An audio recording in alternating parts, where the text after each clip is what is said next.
So this video is on the subject of, is love simple or complicated? And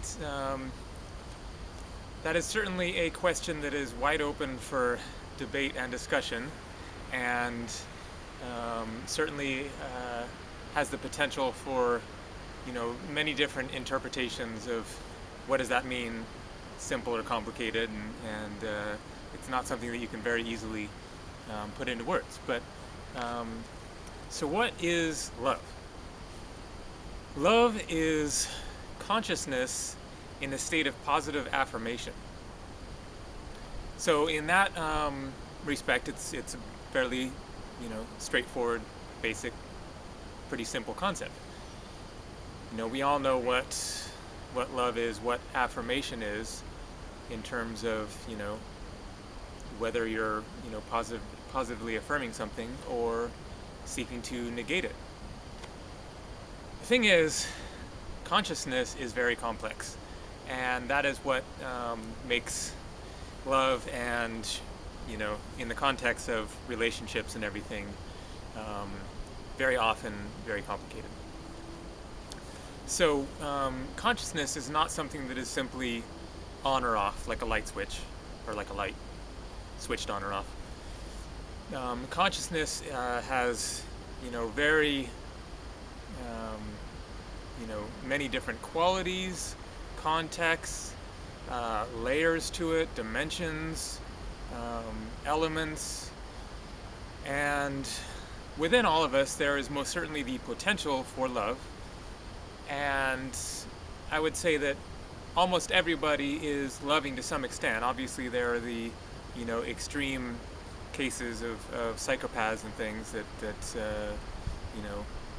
may very well not have any love within them, but still I would say that everybody at least has that potential, and that the vast majority of people have some element of lovingness within them. But it isn't simply a nice straightforward dividing line of either you're loving or you're not loving.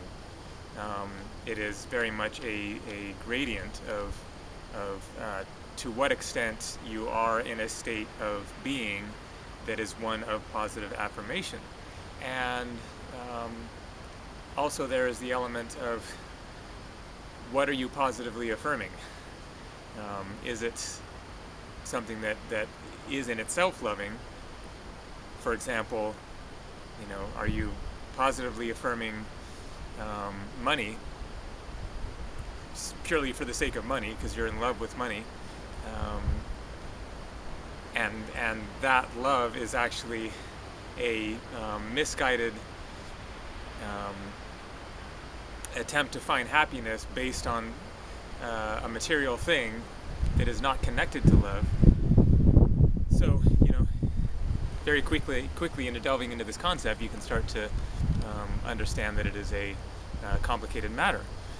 The most important concept that I would like to convey here is that how loving we are is really the issue at hand, and that for those who are on a path, a quest, a journey of self-discovery, self-transformation, a spiritual path of seeking to be transforming oneself into becoming more more of a loving presence and being in the world, then really it's a matter of how much of your consciousness is present in the moment to be available to be a loving presence. And that is where it gets very tricky and confusing and complex, is how to bring more of yourself into the present moment in order to be more available, in order to be more awake, more aware, more conscious, and thus more having greater potential to be more of a loving person. And so much of this quest is one of coming to greater consciousness. And we're all aware of the concept of the subconscious or the unconscious versus the conscious, and that is really kind of a dividing line that needs to be understood more and focused on, which is that concept of the subconscious. So, how many experiences have you had in your life? Millions, billions.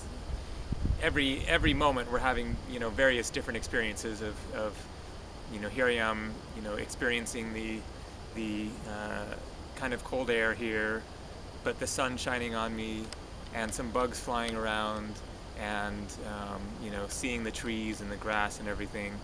In every moment we're having, a multitude of different experiences.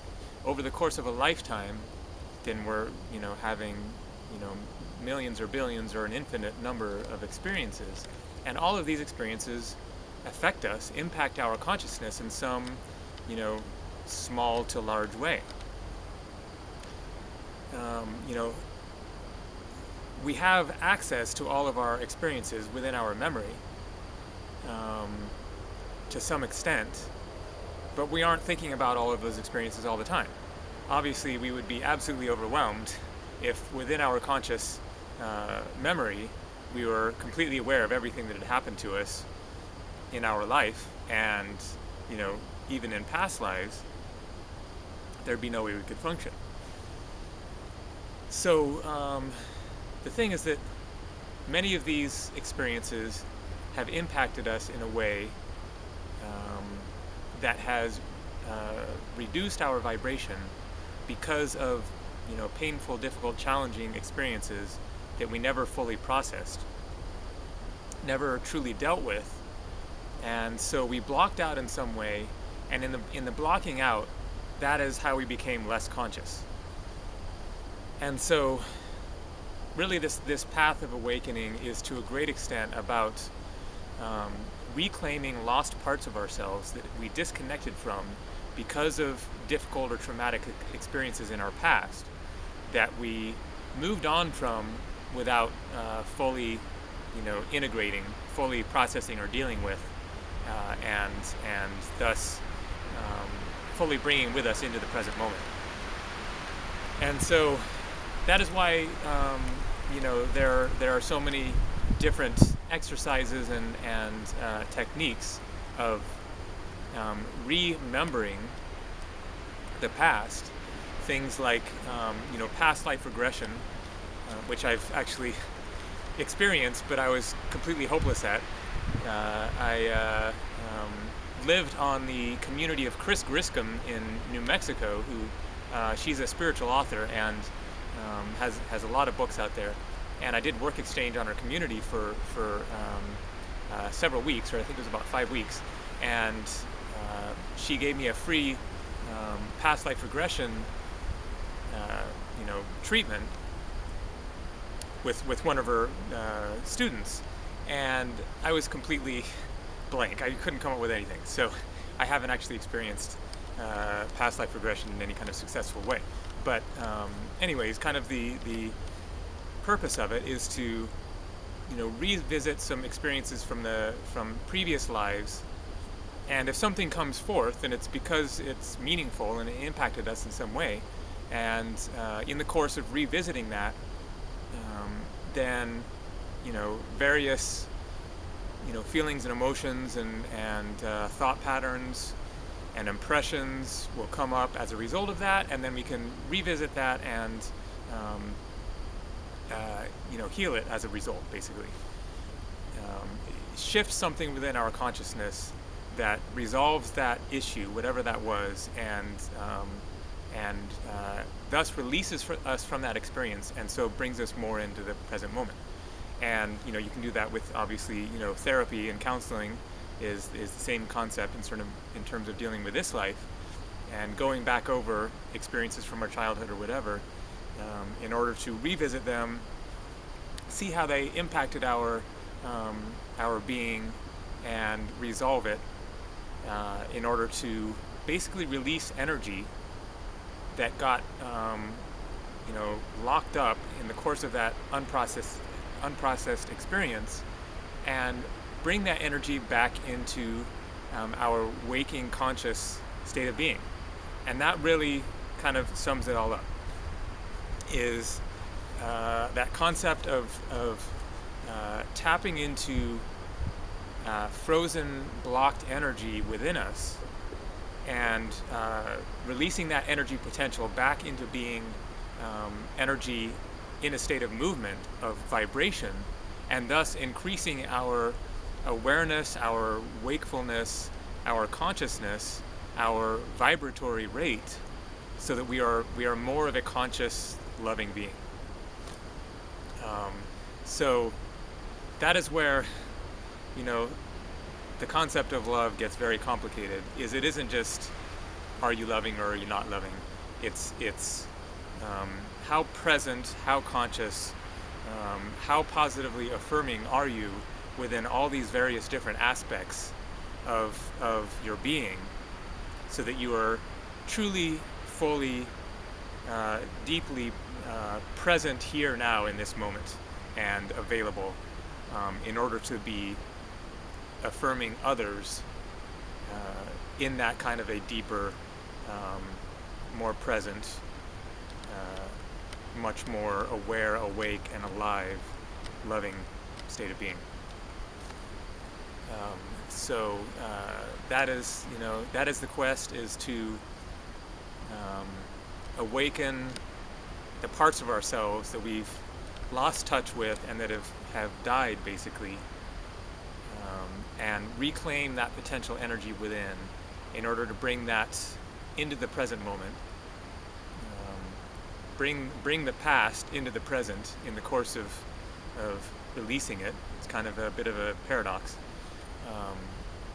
But in the process, reclaim that lost part of ourselves, those many lost parts of ourselves, in order to be fully here now. That's really what it comes down to, is being here now, but being here now within all aspects of our very complicated, dynamic, multi-layered consciousness of being. So, is love simple or complicated? It depends on how you look at it. Thanks for watching. Take care.